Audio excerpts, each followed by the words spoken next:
This is terrible. I can't bring my 6- and 7-year-olds to see Bond anymore. Well, it was never made for 6- and 7-year-olds. And I meant for warm-blooded, heterosexual adults. They're not meant for schoolboys. The further out on a limb you go, the more exciting it is. Key West, Florida, one of the many locations for this new Bond film bringing Timothy Dalton back again as Agent 007. He says Licensed Revoked is rather different from his first outing as Bond in The Living Daylights.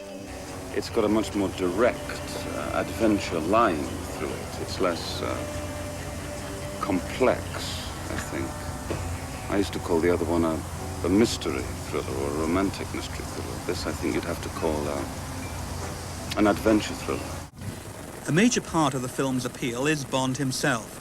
But to win audiences, Agent 007 has to be portrayed appropriately. Timothy Dalton has tried to move Bond away from the world of comedy-like technological extravaganzas back to the more complicated character envisaged by Ian Fleming, who wrote the original novels. I've got to find a way to make an audience identify with me and believe in what's happening. Because if you don't believe in a fantasy, you don't get involved in it and you don't enjoy it. Timothy and I talked at great length about, how we were going to try and go back more to a sort of a harder age Bond. He was always looking for something meatier to do with more passion in it. Also, we felt, more importantly, that this type of character suited Timothy Dalton. To find Bond's harder edge, filmmakers return to Ian Fleming. A key sequence from the novel Live and Let Die provides Bond's motivation in the film. And a character from a Fleming short story becomes one of the villain's henchmen. What do you want? Mr. Crest, bolt your door. I think in this particular movie, I think we're truer to the Fleming characters. And that's something that Timothy Dalton felt very strongly about as well. One of our objectives was to create this realistic style. It was a departure in some ways from what we'd done in the past. I think the story was a good story. It was kind of along the lines of the Yojimbo film, if you remember the Kurosawa film, where the samurai goes into town and without really attacking the villain and all of his cohorts, by just sowing the seeds of distrust, he manages to have the villain bring himself down.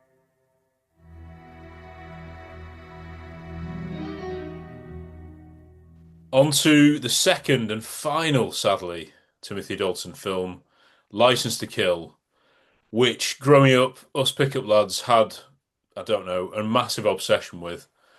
We were obsessed with The Living Daylights, we were obsessed with James Bond, but I think, Math, when we, maybe like almost university age, then it absolutely peaked, didn't it? We used to watch it after nights out. Yeah. I don't know quite what happened, but it really sort of connected with us. Maybe, we really loved films, but this is like a revenge action thriller, and it was James Bond. It's like such good viewing. And I also remember we were like appreciating this more and more. And like when I went to uni, Matt Kanzik, who's appeared on the pod a couple of times, it was the one Bond film he had on DVD that, he'd brought with him in his collection of like 15 DVDs in his room at Halls. Like, he was, like, whoa, somebody else thinks this is a great film. When I was doing a script writing course in New York, Jimmy Carr's younger brother, Patrick, was on the course with me.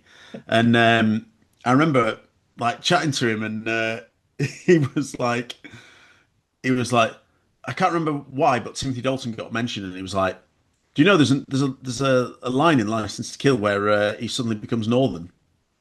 And I was like, yeah, things are about to turn nasty. And he was like, yeah, whoa, I wasn't expecting someone to know that. And then I was like, well, it's License to Kill, it's best Bond film. And he was like, yeah, best Bond film, or something like that. So I was like, whoa, there are people who appreciate this film. Well, we both had close calls last night. You were just in time. Things were about to turn nasty. Generally speaking, growing up, I thought James Bond films were something that me and my family really liked. Maybe other people would watch them and quite like them. And then to hear that other people are appreciating them, particularly more niche ones, which aren't classic Bond films, was just amazing. And yeah, it's always had a special place, I think, in our hearts. Can you remember when you first watched it, Matt, or not really? No, not really. As I say, not having it all on video, you know.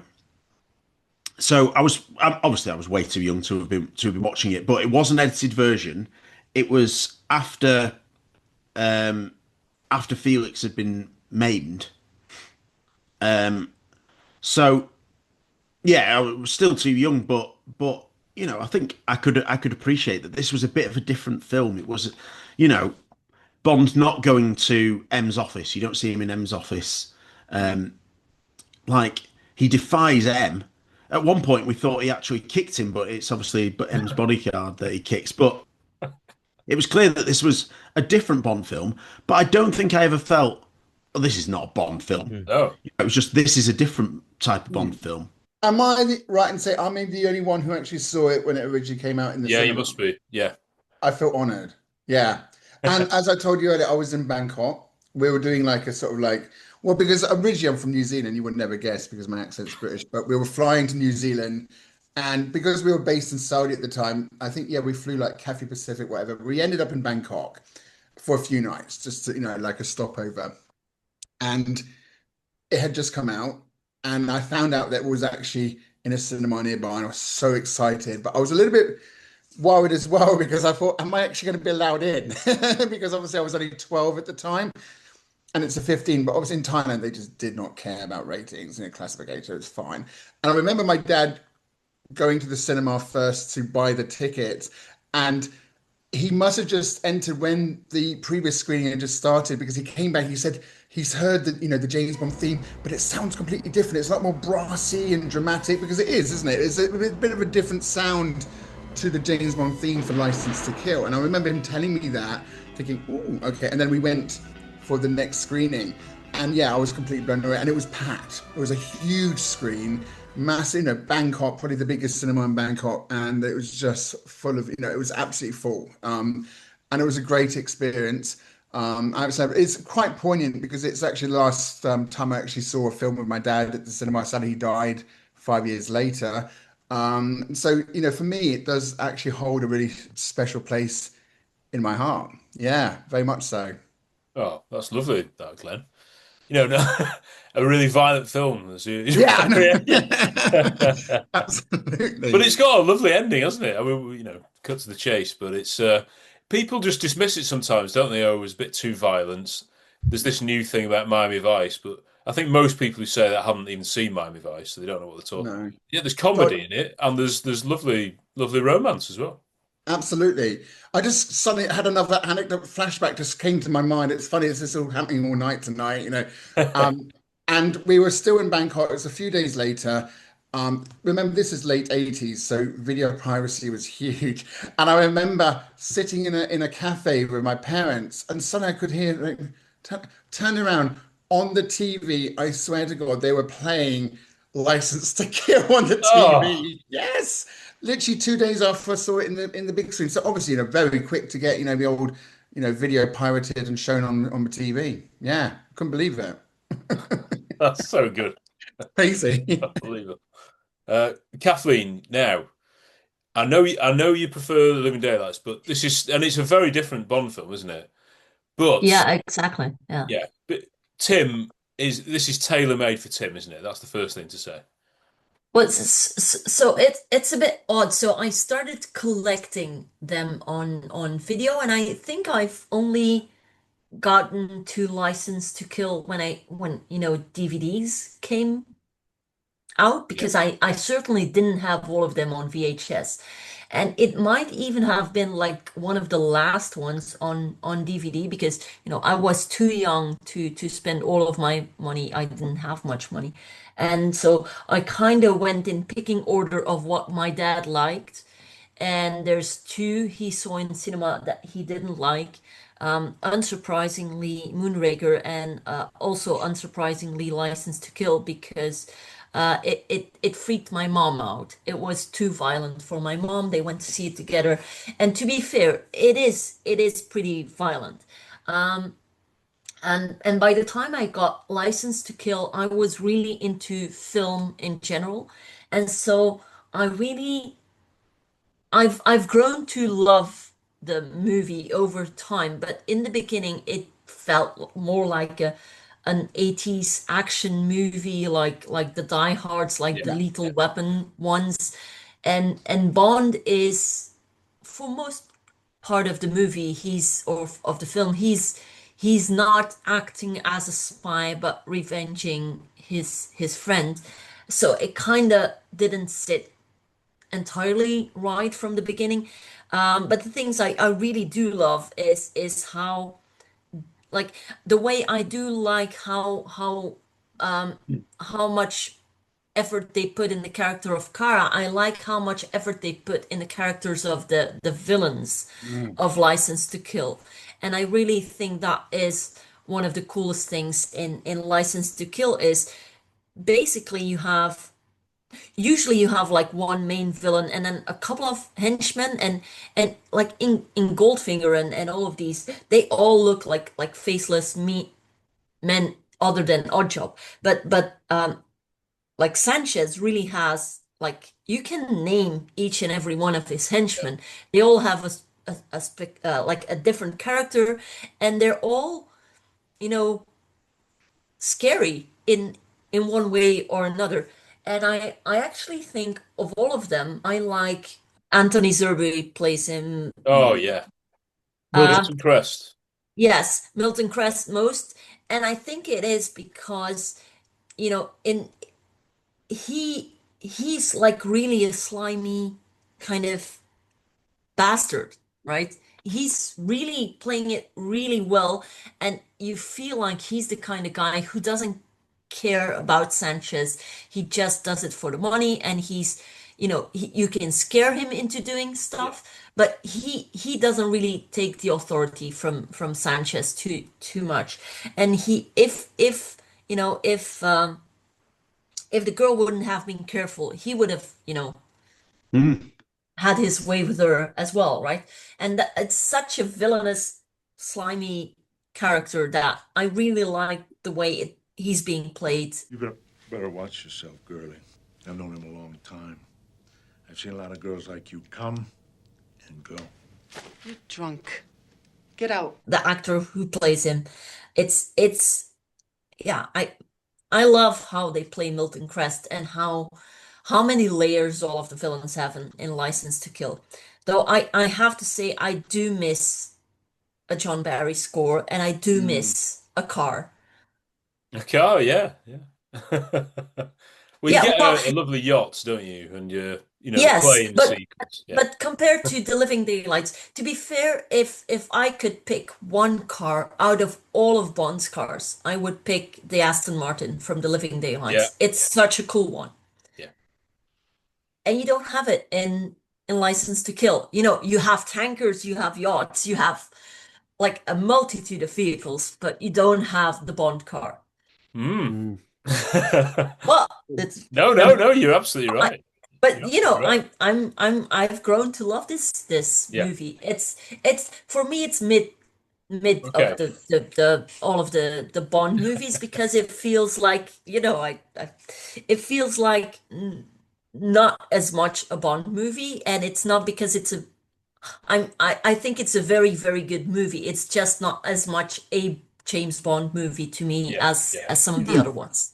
I do take that point, and I can understand that for people it doesn't perhaps tick a lot of the classic Bond film elements. Although I think it probably has more than some people might think that it does. But I like it, and I think they can do this going forward if they're going to be making Bond films regularly. Presumably, I think Kerry will be able to speak about this a bit more probably, but maybe it was that point in Living Daylights where the Saunders moment, and John Glenn and co might have thought, what if we do a Bond film which is, we've got Tim, we've got the guy who goes on a revenge mission. We've had this pretty complicated film, as we've said, about Living Daylights and twists and turns and what about this, which is very, very easy to follow, License to Kill, and a whole new thing, which I think was based on Japanese Jimbo. yeah, yeah, the whole, sort of turning an organization against itself from within, which includes, Kathleen mentioned about Milton Crest, really interesting villainous character. Yeah, completely agree with all that you say. But strangely, for a Bond villain, so Bond tricks the way that he is killed is, Unfair. Crest Yeah. Crest is being truthful, and yet, he so that's quite a bit of a different thing. So yeah, I'd like if say Amazon get into a run of, I think, a film every 2 years is probably unrealistic, but a film every 3 years, 4 films in 10 years, maybe you can just change it up a little bit as to make things a little bit different, like this film is. And they didn't know there was going to be a gap, did they? I suppose they were No, already in no, pre-production on a no, and maybe I more. think Yeah. I think maybe we'll come on to this in terms of the legacy, but again, when thinking about, you asked me about my thoughts. This was the last, I don't remember any Bond film being released until GoldenEye. And so, part of you is thinking like, well, this was the last one. Is it because of what it's like, or is it, what, and, we didn't discuss why are there no new Bond films? It was just, this is the last one, but maybe, Yeah, well, I'll chip in with some stuff about the violence and the hard edge of it. The Bond movies have always responded to cinematic trends. Certainly, sort of post Connery, you see them bending the movies, and License to Kill is no different. It absolutely is more of an action movie, a straight action movie than the others. The others sort of action adventure, whereas this is very typical of an action movie. It's a personally motivated hero. He has a grudge, a direct grudge. Interesting theme, I think, in the movie. The key theme is all about loyalty and who are you loyal to. And Bond is loyal to his friendship, which is what wins. He's more loyal to his friendship than M and arguably his country. Whereas Sanchez talks about loyalty all the time and doesn't give a damn about any of it when push comes to shove, and that paralleling is really interesting. But they did lean into the violence, and they were quite shocked by the 15 rating in the UK and the opprobrium. They didn't, and it's cut. It's interesting, if you indulge me for a second with a bit of film theory. A very clever chap in America called Stephen Prince carves film violence into two things: the referential act, which is the thing, versus the stylistic component. Stylistic component is how you film it. There is nothing in License to Kill that isn't in a previous Bond movie. It's just you see more of it. Yeah. People are eaten by sharks. People are actually blown up by compressed air. People are put into a shredding thing in On Her Majesty's Secret Service. Yeah. That guy. Satellite. Satellite. Burnt, It's all been done in previous Bond movies. It's just that they shoot it in a way where you see more of it. Like you see, it depends which version you watch, but in the full version, you see Leiter's severed leg in the water. Yeah. I don't think in the UK originally we could see that. You can see that now. No. Today's the first day of the rest of your life. So they just pushed the envelope, and actually they cut some stuff out. Apparently, I think I'm right in saying that there was a scene with Lupe's boyfriend at the beginning where they kind of suggested they were going to cut his heart out, and you could see, and they cut that out because that would have been even more. So they brought it in. But you look at what came out in that summer, Batman, first 12 movie in the UK. That's a pretty violent movie. Yeah. Lethal Weapon 2. That's way more violent. I got an 18 in the UK. That was an 18, yeah. But in America, it will all come under the PG-13 brand, where it's all much more accessible. So I think in some senses people judged it harshly for the violence compared to what had come back before. But you go back to Dr. No, and the Vatican was writing articles about how disgusting Dr. No was because it was so violent. Yeah. Particularly the scene, and Dalton loves this scene. You see him in interviews talking about the scene with Professor Dent, the bam, bam, bam thing is, so yes, in a sense, it's more violent in terms of we see more. Is it more violent in terms of what's going on? Not really. But again, it's this attempt to throw back. Just something I just mentioned that I think is interesting compared to Brosnan. When you see Brosnan get interviewed about Bond and how, his first Bond movie, it's always Goldfinger, isn't it? He has that one story he tells all the time. You listen to interviews with Dalton, it's Dr. No he talks about. I think Dr. No, being the first, obviously burst on an unsuspecting world and was terrific. I think it was a little naive, a little raw, but it seemed to really personify what Bond was about and what Fleming was about. I think Goldfinger was maybe a better structured piece of work, maybe more classical in Bond terms, but I think then they, well, you know, you're talking 25 years, there's evolution, there's success trying to match success, and they expanded. Some of them were brilliant and wonderful. I think sometimes they expanded a bit too much. They got a little too removed from reality, because what I liked about Fleming was the way he could make everybody identify with the situations Bond was in, which made Bond a real hero. And once you exaggerate them too much, I do think you begin to lose that. I think in The Living Daylights, we've really brought it back to a real, believable, very exciting story, which is still quintessentially Bond. GoldenEye is a much lighter, funnier film than Dr. No. From What You Love is somewhere in between. And actually, you look back at the original reviews of Goldfinger, they kind of saw it as more of a parody. A lot of people discuss this as a parody, whereas Dr. No was more of a straight-up thriller, which I think is fair. So we're trying to get back to a point where Bond films were edgy and a bit shocking, and which they did. And of course, the annoying thing is everybody says, "Oh, don't give us the same stuff." So they gave them something new and slightly different, and people went, "Oh, yeah, we don't want that new and different." No. Can I sort of just say and lean into this, John? I think the violence is justified. I know some people will wince and they'll say, "This is, I wanted to watch them with my kids and all that." Growing up, we couldn't, so it did stop us, and it stopped some of a generation from seeing Bond films for quite a while. Obviously, some of that wasn't the fault because of the delay in GoldenEye, but I think the violence works because it's done to characters who we're caring about. You know, it'd be silly if you had a longer shot of somebody being killed for a guard. You know, like in From Russia with Love, you see Morzini on fire briefly. Yeah. Like he's a more minor character, isn't he? So when we see Sanchez on fire, it's because of all that build-up and everything that's been going on, and that incredible. It's symbolic as well, isn't it? The lighter and him using what was the gift for Felix. Equally, it's really shocking when we see Felix just being tortured, but that's because it's Felix and we care about it because of the acting and the pre-title sequence and a bit longer that have built up the character. Even Crest, he's a really rich character, and yes, you might say we don't need to see that. It's literally, what is it, about a third of a second that little shot. That's a stylistic choice you could have done without, but I think it's all justified, John. I 100% agree. I think you've got to look at this film as a climax of the previous films that have gone before of it. It's an individual film by its own merit. However, if you are aware of the history of James Bond, this film is even greater. So throughout this, if you have seen Felix Leiter throughout these other films, you will appreciate more of Felix Leiter there.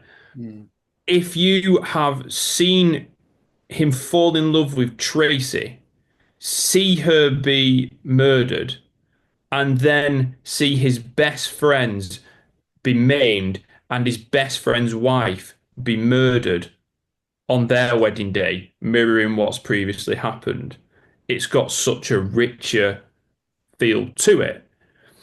And there's lots of references before. I've mentioned the reference I've had about like my theories of the revenge trilogy of James Bond, of Majesty's For Your Eyes Only, License to Kill, and how they all like complement each other and all the rest of it. Yeah.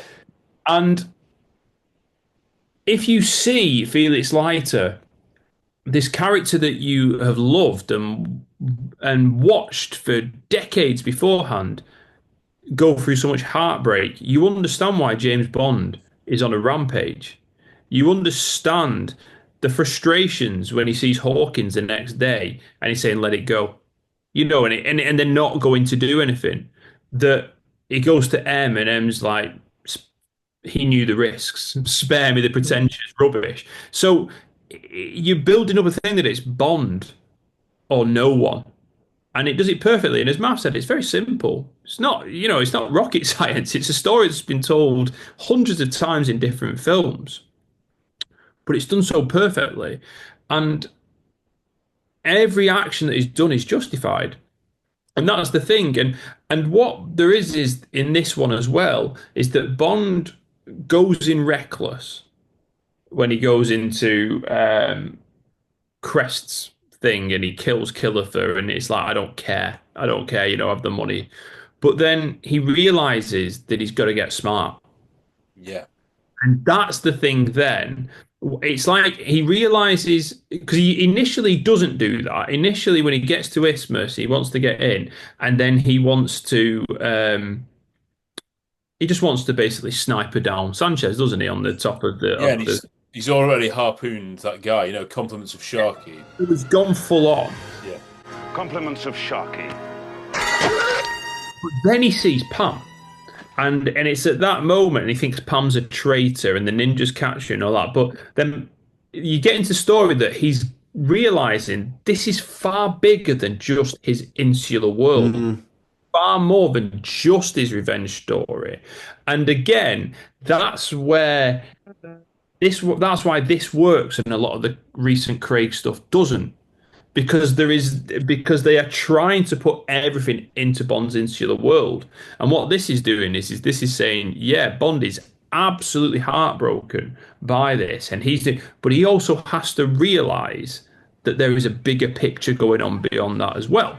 There's more to this than your personal vendetta. And then he changes his tact and he goes down this kind of manipulation way, which.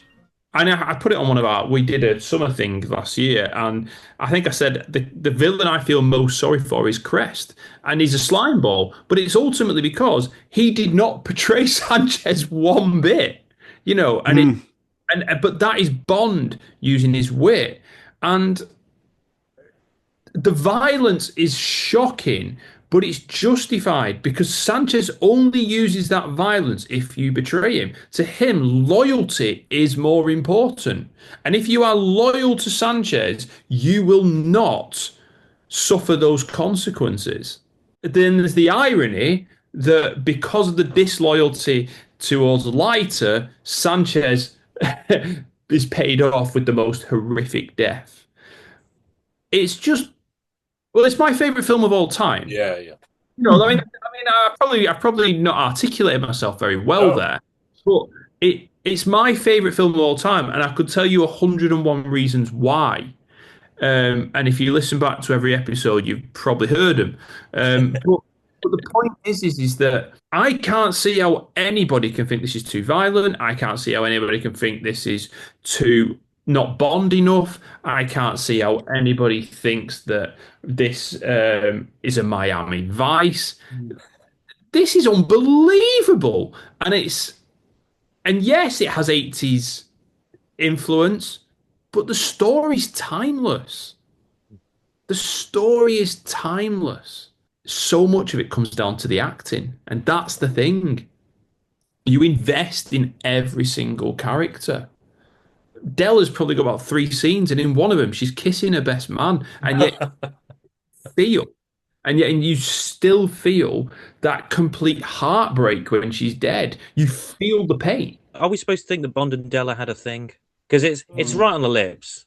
That's a custom. You see, the bride always gets to kiss her best man. I don't know. I was wondering what's up with that. I think it's a weird kiss, isn't it? You guys think is the backstory? Would he do that? Bond's not like that. He's not just rubbing it. Well, in. no. Before Felix got on scene, he was having a weekend in Miami, and I don't know, maybe. I'm okay with that. I absolutely don't think that he was having an affair with her. No, nothing like that. No, just that they have a history there, and just like he has a history with Felix, and it's two old friends in a sense. Shared everything, James. So, was it in Trevelyan? John, really well put. And I think leaning into the way Dalton's acting and the story, the theme of loyalty, Bond latches onto that. And that's where his spy work comes in. And as you say, he changes tack and he thinks, right, the best way of doing this is to actually ingratiate myself with Sanchez, build up some rapport with him, And in the end, really, that's what undoes Sanchez, isn't it? Because he puts his faith in him above others. You could argue, really, everyone betrays Sanchez in different ways. I know Crest didn't do that, but he was trying to get on with his missus, wasn't he? Mm. You know, Truman Lodge is there just for the money, isn't he, really? Heller tries to do that deal with the Stingers, so he tries to betray him. Dario is the only one, isn't he, who is absolutely loyal and who screams Perez. his name when he's dying, you know, so... Switch the bloody machine off! Each character's so different. There it is again. I think in terms of Dalton in the film, for this retrospective, there are so many standout scenes and some that are very different to what has come before. But, as Carrie said, that Dr. No killing cold blood, you know, the way he sort of goes into the wave crest, into Lupe's bedroom, the way it's shot, like he's got a knife to it, you make a sound and you're dead. You know, like, this is... it's so good though, isn't it? Make a sound and you're dead. I don't understand in my brain how, as a kid, I could simultaneously love that Bond and love the silly elements of Roger or Sean. I just love it all, and I think it's that variety, but it's geared towards each actor. And Tim, like we said, we would have loved more films from him, but I just don't know where you can go from this because it's perfection of that character of Bond. Yeah. It's so well acted. To be honest, I would love to believe that he could have acted equally well in a third and a fourth one Yes. if they'd given him scenarios that were significantly different from the other two, so that you don't have the idea that he's repeating himself. And I think that's one of the things why License to Kill is it's a very, very, very good film. And I actually think that the way Tim's acting is of such a high level across two films that have such a different plot line, that have such a different feel, is one of the reasons why I completely agree with what you said at the beginning of this podcast, that Tim probably is the best actor amongst all six of them. 100%. Yeah. To me, I'm going to say this now. This is the best performance of James Bond, bar none. In this film, for me, this is the best performance of James Bond. Yeah, that's the personal opinion. Mm. Oh, nothing touches it. Yeah, but Daniel Craig got a BAFTA nomination. Come on, for Casino Royale, John. I'm just That's- going. No, he did well. He did well in that film. That's not. Yeah. So in terms of other things in the film that we just are obsessed with, the stunts are they're just world class, aren't they? Yeah. And they're all real. Yes, there's the odd model there, but goodness me, the tanker chase alone is absolutely phenomenal. And again, we talked about Living Daylight. Dalton is doing as much. He's on top of a tanker. He's on the back of a tanker. The one that gets me is he's running away from that explosion. Yeah. And you can see it on the behind-the-scenes footage from different angles. He is close to that damn explosion. Yeah. And there's a bit where he's looking over his shoulder, and then I think he speeds up slightly because it's like, bloody hell. And there's something I mentioned with Living Daylights, but it's true here. More so, how beaten up he is at the end of this movie. Yeah. Properly beaten, not like fake Octopussy beaten up in the rig at the end of Octopussy, which is, different sort of thing. Just great. But he's suit's torn. He has beaten, and he's physically beaten up. But that is kind of almost an externalization of the emotional situations he's been through as well, which has then sort of found its sort of closure resolution in using Lighter's lighter on Sanchez. What I do like, and we've sort of alluded to it, is how Dalton plays mistakes in this movie and realization.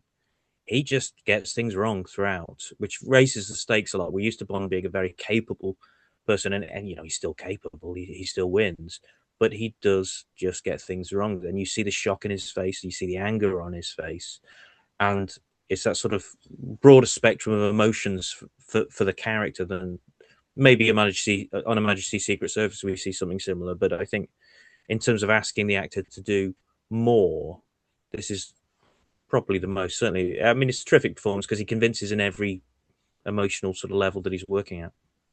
Yeah, he feels betrayed by Pam, and the Stingers, his face then, and he basically manhandles her, doesn't he? He's absolutely furious. to think that you've been helping me. You're the only person I've got with me at the moment who I can trust. Yeah. And great, you're here for some ulterior motives, even if you're not on Sanchez's side. You don't really care about this, do you? And it's that realization, you're right, that there's more to this than your personal vendetta. That's exactly what she says. And that again, they actually like they sort of hug afterwards, and both emotionally drawn out, really done. Michael Kamen, for these scenes is absolutely brilliant. Especially like you say, Carrie, that final shot of him just sort of exhaling all the emotion, all the pain and everything. No lines. Doesn't need Pam to come along and say, James, you all right? You all right, mate? Because I think some people they criticise, don't they? Oh, then you see Felix. Oh, he's all fine and all that. I'll be up to see you next week. We'll do some fishing. Good. I'll be out by then. This could be a while later. This is just a shot of him on the phone. It doesn't mean the past few weeks, months, he hasn't been crying every day about his wife. Of course not. It's just it needs to end on a bit of a high, which, of course, On Her Majesty's is the opposite of that, isn't it? And No Time to Die afterwards. And I still think you can do a really emotional driven film with some really bad things that happen to the character and other characters that you care about. Yet it's a feel good film somehow by the end of it, isn't it? It really is. You're like, oh, I want to watch that all over again. Yeah, I don't think it's in any way kind of depressing or oppressive or difficult to watch personally. Maybe some of those individual little bits of violence, or I think it's incredibly watchable. I think there's a lot of fun in it, and I think people sometimes confuse. I've probably said this many times: fun with silliness. Fun doesn't, those are two different things. Like within that tanker chase, which is one of the best action sequences committed to film, in my opinion. But slanting the tilting the vehicle to, it's just that little Bond touch by a director who understands Bond, but within a really serious, brilliant action sequence. The Wave Crest action sequence is absolutely brilliant. But that it's quite a fun sequence, if you know what I mean, in some ways. And the water skiing and then grappling, it's just absolutely brilliant. But something interesting that I remember Mark Kermode saying is that action is best when you care about the characters and you care about what's happening. And I think this is such a good example of that, because it's not just action for the sake of it. Each thing has its own purpose. I think this is one of the best action films ever made, if I'm being honest. I've said this before. The tanker sequence, Tom, John, Kerry, we went to the Prince Charles, watched it. That was a brilliant experience. When I went with Harry to watch this film at Leeds, I think it was a View Cinema in Leeds, and watched the tanker sequence on a massive screen there, it hit me even more than it ever has done, how amazing this is and how this belongs on a big screen, which wasn't, I've only ever seen most of the Bond films on the small screen, but the explosions, you could almost feel the heat, and I felt proud watching it. This is James Bond. This is absolutely brilliant. And I think there are a few James Bond films that I would be happy to show any of my friends, and they can keep, it's not too complicated, but it's really entertaining, and they might stick with them, or they might think, actually, that was really good. And I think this is one of them. I really do. Yeah. And Tim's performance in it, that's what we're thinking about. It's absolutely brilliant. And I think, I've heard some criticism of him from some trolls on Twitter about, some of his acting in this, which I just think is totally unjustified. I think you've got hit the level of acting when he's with M, but they're not going to do anything, sir. It's not just insolence. You can understand what he's thinking. He still calls him sir, but what he's feeling is more powerful than his duty to M and his duty to his country. I think Kerry said that earlier. Then you have my resignation, sir. We're not a country club, 007. Tom, you mentioned that look when he's just spoken to Pam and he's realised, there's more to this, and he just sort of, he's sort of looking down, and it's real, it's dawning on him. And that acting at the end when he's, it's all over, and it's not for very long, but he's just sat on that rock. And it's not like we're not in quip territory, and everyone knows that. Everyone who made that film didn't try and go down that. They knew what they were making, and they did a near perfect job for me. If it wasn't for that damn haircut.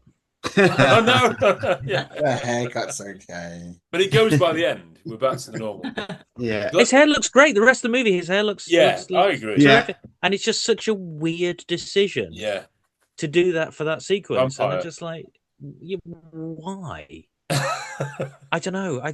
And, I wouldn't change it because, we could AI it out. Couldn't we get AI to just transform it? Maybe it doesn't affect his performance. Maybe that's why he's so damn angry in those scenes. Yeah.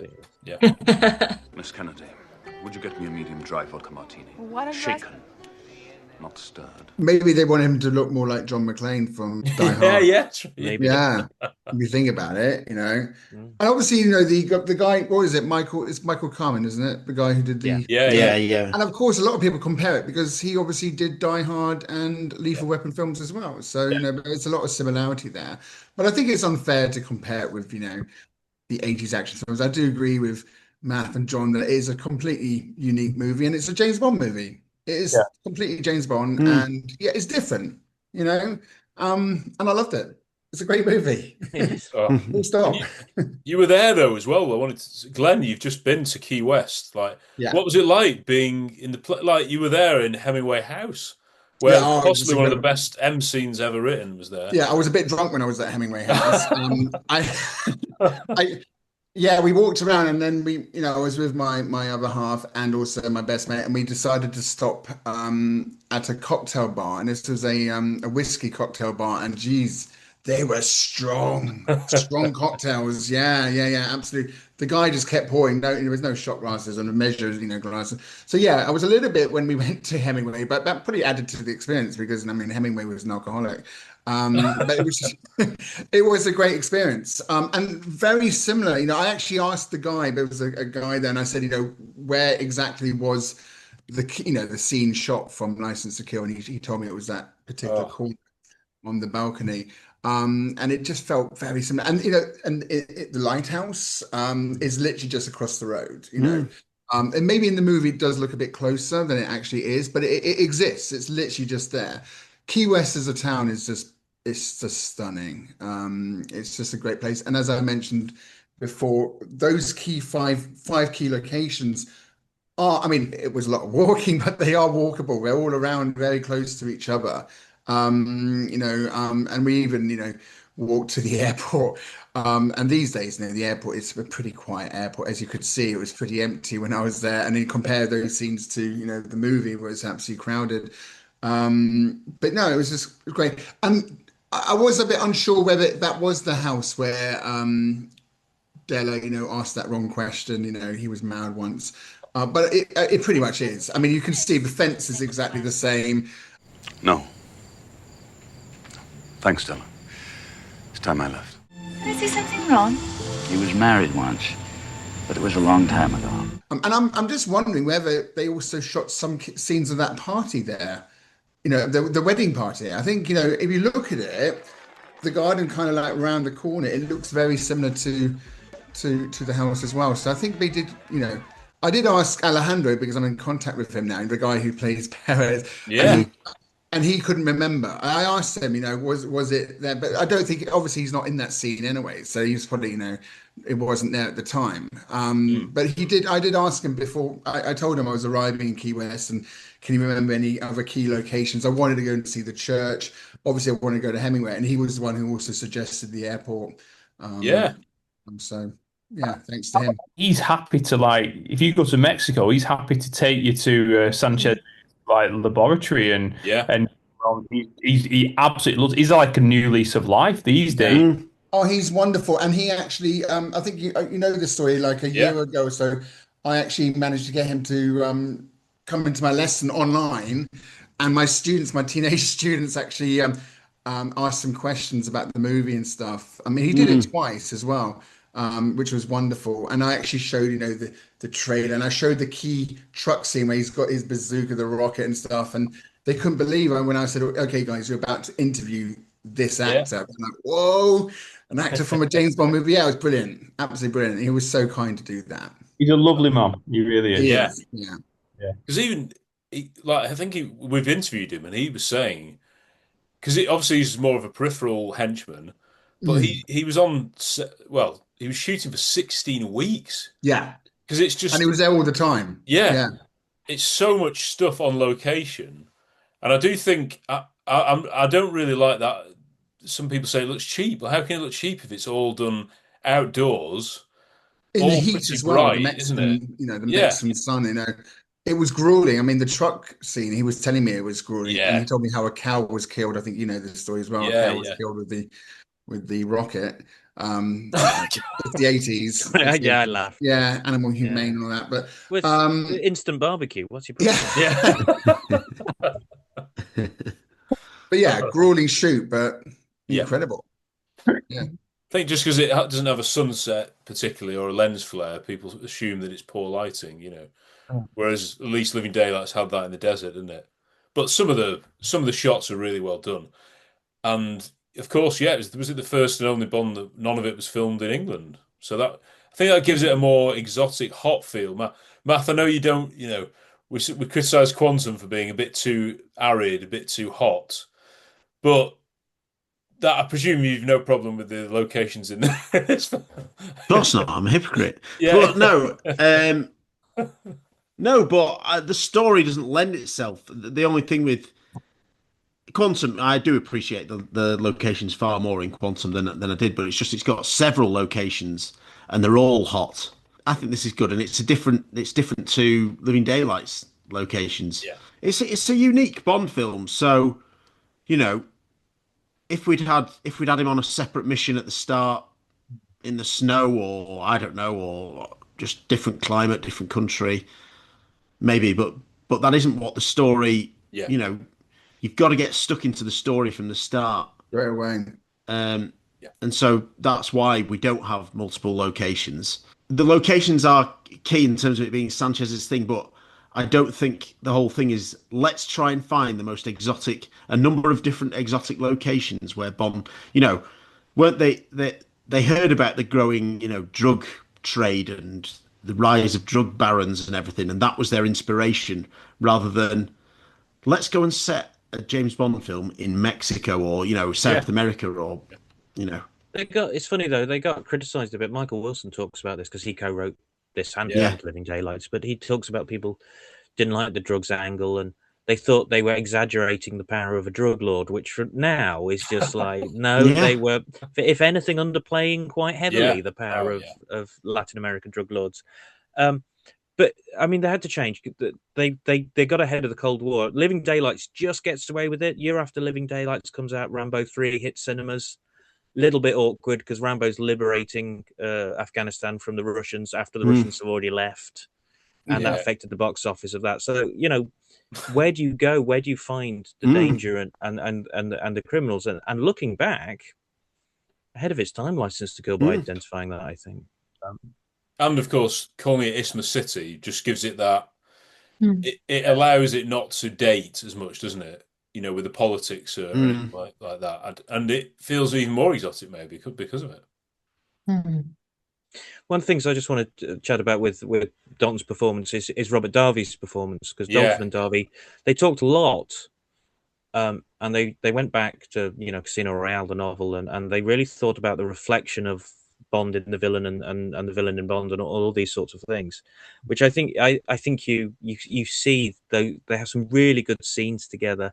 The bit where he says nasty is a really interesting scene where they're sat together and there's that Sanchez in his pink shirt and on his veranda.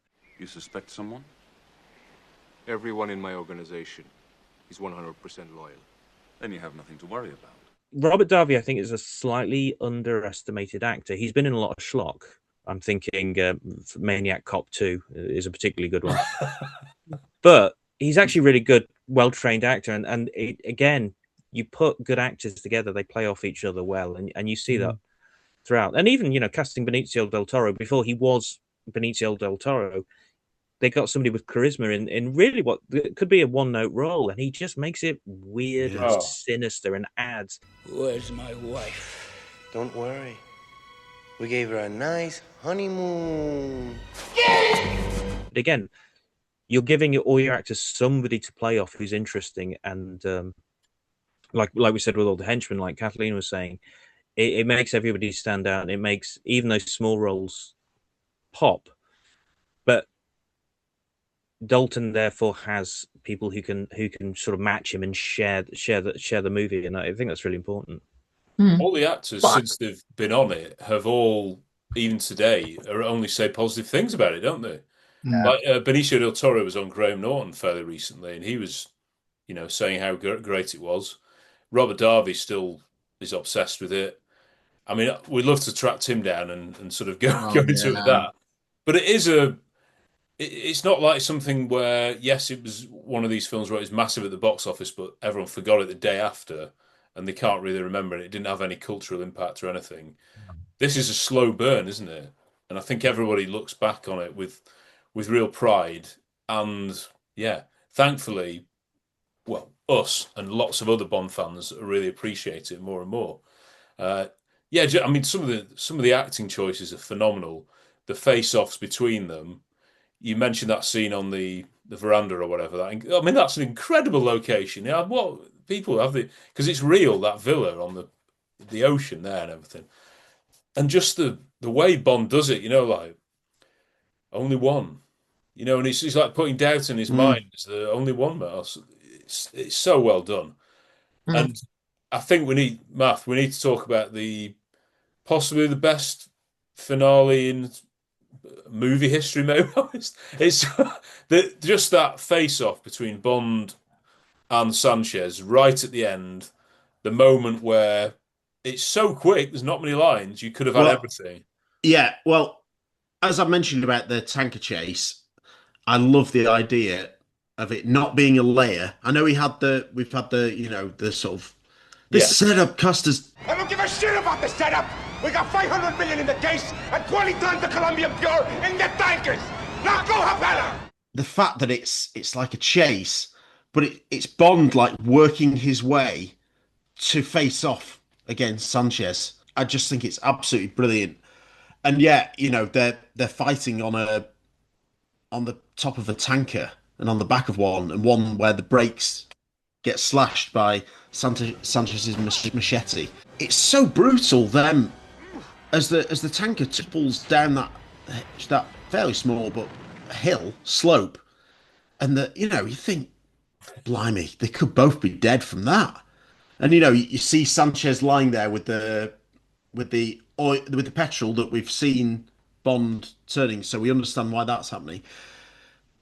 And then Bond looks, as Kerry said, as battered as you'll ever see him, and he looks really, really like injured and absolutely last legs. So when Sanchez reappears and he's stood up with a machete, as an audience you think, how can he possibly get out of this? Because he's almost dead himself. The way it fits in with the lighter and him being, covered in petrol and it not feeling contrived, I certainly don't feel it. No. I think it's one of the greatest, the greatest killing of a villain, offing of a villain, again in movie history. It's so memorable. It's so, it's Bond using his wit, but also the ultimate revenge, that gift that he was given on Felix and Della's wedding day. Him having lost his own wife on his wedding day, killing the man responsible, who hasn't known why Bond is doing all this, and who he got in with, and who Bond had tricked into thinking that he was, someone he could get along with and someone who could work with him, and all this. It's the ultimate. When they either wrote that or came up with it on, I don't know how far along they were.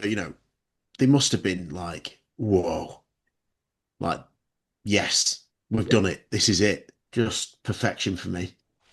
You could have had everything. Don't you want to know why? That is it, isn't it? It's the last second of Sanchez's life that he realizes why. Don't you want to know why? Oh my word! And that look of terror just before, because that's so good, and you've got shivers down your spine. That distracts you from the fact that, oh right, he's going to use that as well as a way to kill him because he's covered in petroleum. But it doesn't come across triumphant, does it? No. The thing is, at the end of it, it's like he's just exhausted, Bond, isn't he? It's just exhaustion. Like, maybe the adrenaline of revenge has kept him going, and it's at that point there, it's just all the emotion pours out of him, and he's just like, oh, it's perfection, but.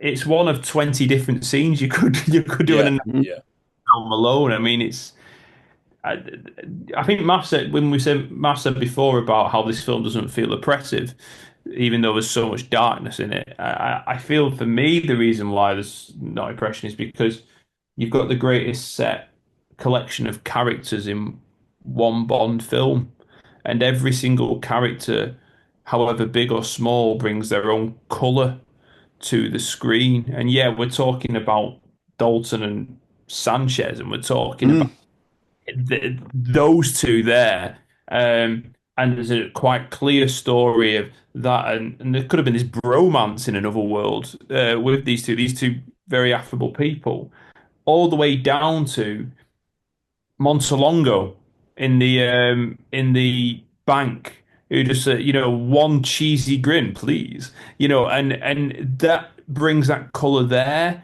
I've come to make a small deposit. I'm sure my people downstairs are quite capable of it. Please sit down. And the idea that every single person is contributing to this film with their character is sensational. Just a word, I think, on this reputation for seriousness, because when we saw it in the Prince Charles, the audience laughs a lot. It's just the humour doesn't really come from Bond. That's right. Yeah. And Wayne Newton is fantastic as Joe Butcher, and he brings a lot of laugh. But the laundrette line, which is a line Dalton has talked about in interviews, is really liking, and that sort of slightly more sardonic humour, and it's not the sort of quippy humour. But you watch it with an audience who's into it. It's way more fun than its reputation gets. Buy yourself some decent clothes, brilliant. No, I actually think to the credit of Robert Davi, like the way Sanchez is actually a mirror of James Bond makes it for, I think this is the only or one of the few main villains where I believe that the girl is with the villain because of his character and his charm, whereas all of the other ones are, to be fair, a bunch of creeps, and you assume that the girl's there because of the money or whatever, blackmailing, whatever has been going on. But you actually believe that a girl or a woman can fall in love with Sanchez because he acts really charming and loyal, and he appreciates the people around him as long as they're good to him. And so you actually believe that Lupe is there to, obviously not at the beginning of the movie, but that she was attracted to him as a person. Whereas, with Green or some of the other characters that are villains in Bond movies that have nice looking female companions, you really wonder why they're around other than money. And that enriches the villain as well. Well, it does. Exactly. Yes. What's the matter, baby? I can't stand that thing. License to Kill. Again, obviously that was molded much more to his, sort of sensibilities, and I get that, but I also understand why people may be, slightly turned off by that.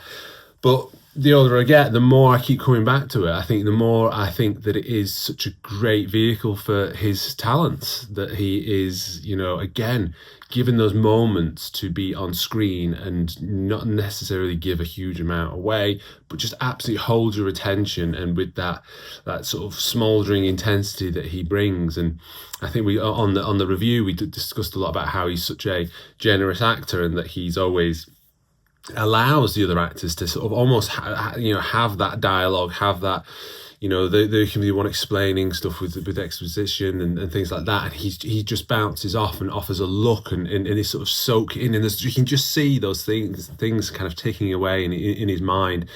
And I think it makes him almost a much more dangerous Bond, because you're never too sure where you stand with him. And I think like License to Kill is a great example of what they did with that, is turning him into a very dangerous character, which is what I think Bond should be. I mean, you see that with Roger Moore, you see that with all the Bonds in one way or another, where there's just a moment where you see that flicker of darkness, that kind of, you forget at the end of the day he has a license to kill and he's prepared to use it. And sometimes you might not, it may be very messy, it may not be morally questionable, but I think that Dalton is such a great interpretation of that side of Fleming's Bond. And then obviously we've seen, you know, the character is multifaceted, and that's why we love him. That's why he's such an interesting character, is that you can interpret him so many different ways. He's absolutely committed to a cause. We do see some anger, we see some revenge, and being serious, and that is thrilling to watch in probably what is my favourite James Bond film.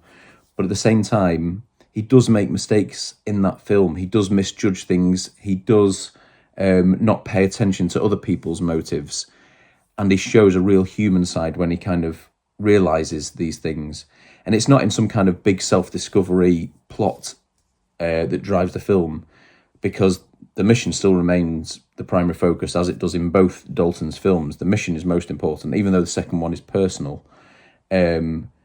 He shows that human side by pursuing the mission, learning from his mistakes, and that helps him not to become a better person, not to do anything like that. It helps him to get Sanchez. It helps him to finally track him down, to use Pam correctly, and it's brilliant in that way. So License to Kill is my favourite Bond film. I think it's because of Dalton. I just think everything he does in this film is about as perfect as you could want from a sensible is not the right word, forthright, driven action hero, with real smarts, real brain, and a real sensitive streak. And the sensitive streak, again, is something that, you know, I think that Bond had right from the Fleming books. He did have particular opinions on the women that he was paired with on missions, and then he would so often be swept up in pure admiration for them and hated anything negative to happen to them. And that's exactly what we see here from Dalton's Bond. I just think, you know, also the action sequences in these films, if you were to take Dalton away from these films, Living Daylights and License to Kill, you are left with absolutely sensationally written action films as well. Brilliantly executed, some of the best stunt work you will see anywhere that still hasn't been bettered. Even though we're supposed to be however many years on, you're not going to get better than some of the stuff that was going on in these films. But License to Kill, I think, just cemented this idea that you can push the envelope of what James Bond can be without it sort of falling in on itself and going inside out and trying to be something it's not. And I think that's what License to Kill did. And I think Timothy Dalton's James Bond is the reason for that. I think it's absolutely outstanding in every single conceivable way. Timothy Dalton in License to Kill is just simply, for me, the best Bond performance there's ever been. It is my favourite Bond film. In fact, License to Kill is my favourite film of all time, and a huge amount of that is down to the performance of Timothy Dalton. He's so good at being angry, isn't he? And he's on a revenge mission, but it's also the subtleties that he brings to it within that. For example, a scene that I think he is absolutely brilliant in is when he's talking to Pam, and he initially is being very aggressive to her because he thinks she's double-crossing him. when she explains, that it's not that he's got it wrong. He's almost potentially jeopardized the deal she was trying to do to get the Stingers, the Stinger missiles. And he realizes he's making a mistake. He's been letting his anger get in the way. And that look of vulnerability in that scene, I just find absolutely so powerful. And also, I think in amongst all the anger and the rage of this film, he's so good with the humor, the scene with Q, the whole uncle-cousin introduction. I just find that absolutely hilarious. Pam, this is Q, my uncle. Uncle, this is Miss Kennedy, my cousin. Ah, we must be related. And another one is when he's meeting Sanchez and he's in the office with him and he's trying to get work with him. And Sanchez says something like, you have to have a pretty special talent that people here don't already have to work here. And he just gives that little glance around the room at Sanchez's other staff members and says something like, well, that shouldn't be too difficult. And the way he delivers that and the look on his face, really funny. And actually, when I saw the film at the Prince Charles Theatre a couple of years ago again, that got a huge laugh. And I suppose I hadn't realised quite how funny that is, but it's in his delivery. Well, one has to show a special talent that people here don't have. Well, that shouldn't be too difficult. Here's people who say Dalton doesn't do comedy. He does comedy brilliantly. What I think he's not suited to are just kind of one-liners that are slightly detached from the actual reality of the scene. Roger Moore could do those brilliantly, and so could Sean Connery. But Dalton brings humour out of reality, out of the real scenes. So, yeah, it's just fantastic. And at the end, the climax with Sanchez, when he flicks the lighter out and he goes up in flames, that he's had the victory, and yet when the camera comes back to Dalton, he looks relieved, but also you get that sense of emotion, vulnerability. You can see it all reflected in his face, that he's delighted, obviously, that he's come good, but also that just sense of remembering why he was there, what had happened to Felix and what had happened to Felix's wife, all hitting him. And I also think the film benefits from having great pairings. I think Pam is brilliant with Dalton, Pam Bouvier. Carrie Lowell, obviously the actress, she's, considering she hadn't done a lot of acting that time, I think she's really brilliant in this film. But the way they bounce off each other, I just think is superb. And people have said before that Dalton brings out the best in other actors, and I think he shows that there. And of course also Robert Davi and Dalton. I suppose it's a film of equals. Davi, people often say, is almost like the alter ego of Bond. They're very similar, but one's good, one's bad. And similar with Pam. I mean, she's Bond's equal in many ways, but obviously she's CIA and he's MI6. Leave it to the professionals. Look, pal, I was an army pilot. I have flown to the toughest hellholes in South America, and I will not have you lecture me about professionalism. I could go on, I could wax lyrical about how good Dalton is in License to Kill.